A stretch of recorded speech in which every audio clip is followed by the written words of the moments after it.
My name is Christopher Xu, and this is interview 10 for my C++ class. Alright, so we have four header files here. The first one is the IOStream header file, which is part of the input-output stream library and allows us to use objects such as C and Cout for getting user input and displaying output to the screen. Next, we have fstream, which allows us to read text from input files and write text to output files. Next, we have sstream. This is going to be especially important in our code as it allows us to essentially make an in-stream memory buffer that allows us to read strings as though they were files. You'll see why this is important later. Next, we have the include string header file, which allows us to basically use the string data type in C++ and also gives us a variety of functions to modify the string. Next, using namespace standard, this allows us to essentially import the namespace library into the scope of our current program, and in essence this allows us to use the cin and cout objects without having to use this prefix right here.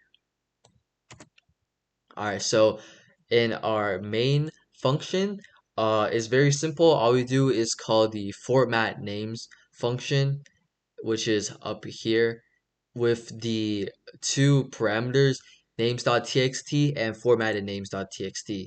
Names.txt will be our input file to read from, and formatted names will be our output to display text.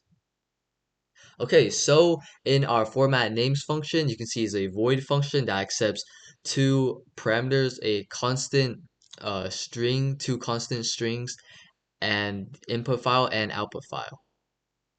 So starting off, if stream in file input file, this allows us to basically open the input file that we specified in the parameter here, which is going to be names.txt.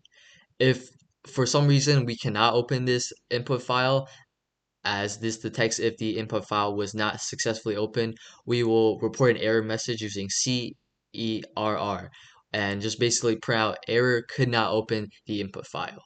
Then we just return to end the code. Next, we do essentially the same thing for the output file. OFStream out file, output file. This basically opens the formatted names.txt, and just like the input file, if we cannot for some reason successfully open this file, we print out an error that says we cannot open this file and return to end the program. Next, we initialize a variable line of type string, and this will be used later. Next, we have the while loop. That this, in essence, the getLine function allows us to continually read the text from our names.txt input file. Allows us to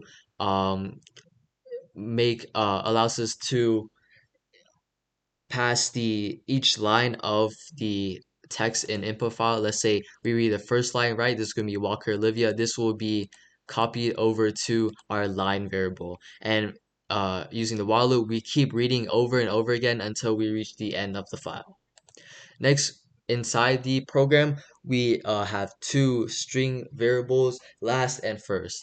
And next, we have a very important function, the string ss line. This basically creates an in-memory string buffer that allows us to parse each line of the string as if we were reading from a file.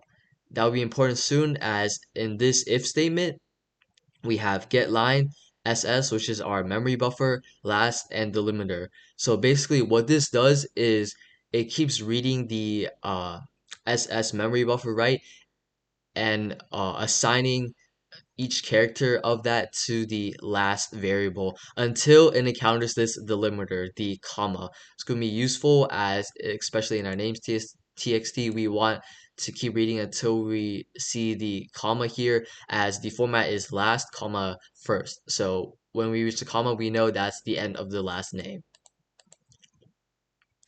Next, we also have to make sure our first name is also extracted successfully, and so we just keep reading until we reach the end of the line there until it counters a new line. That means our first name was successfully extracted. So then we have another if statement. Basically, make sure the first name is not an empty string, and it makes sure if the first name's character is an empty string, all we have to do is strip that string away. So we use the substring function to basically make a substring of the first variable, but starting at index 1. So let's say we read the space Olivia, right? That's going to be our first variable. But obviously we don't want the space in front of Olivia, right? That's not part of her first name. So what our code does is take the substring and make that the new first name. So we just start from index 1, which is O right here, and then keep reading, and our new first name is now Olivia. After that, we run the capitalize function and input our last and first names as parameters. So up here, our capitalize function is of type void, so it doesn't return anything. And obviously, as we said before, we input the names, and this is a pass by reference value. So obviously, our names will be changed in some format inside the function. And if our name is empty, we just return, because obviously we can't do anything with an empty name. And we have a for loop. We keep looping until uh until the end of our name, which is our name.length, which gives us the length of the name. Keep looping until through each character of the name, and all we do is convert that character name to their lowercase counterpart, lowercase ASCII code counterpart, using to lower for whatever character of the name we are on, and assign that to the current name I, which is the current character. So it basically assigns this, converts it to lowercase for name I. Next, we uh, convert the first character of our name to uppercase, because that is what the code wanted. So to upper converts to ASCII uppercase, and assign that is now the new uh, up this new first character of our name, which is going to be uppercase now. After both of those are done with last and first names, all we have to do is write to the out file first space last name. That is all we have to do, and that is the end of our function. We close the in file and the out file to prevent any sort of memory related problems. Then we just print out names format successfully, check the output file. And here's an example of my code running. Yep, here we go. Here's our names.txt, and you'll see in our output file, Olivia Walker, Ethan Nguyen, and Sofia Ramirez, correctly formatted.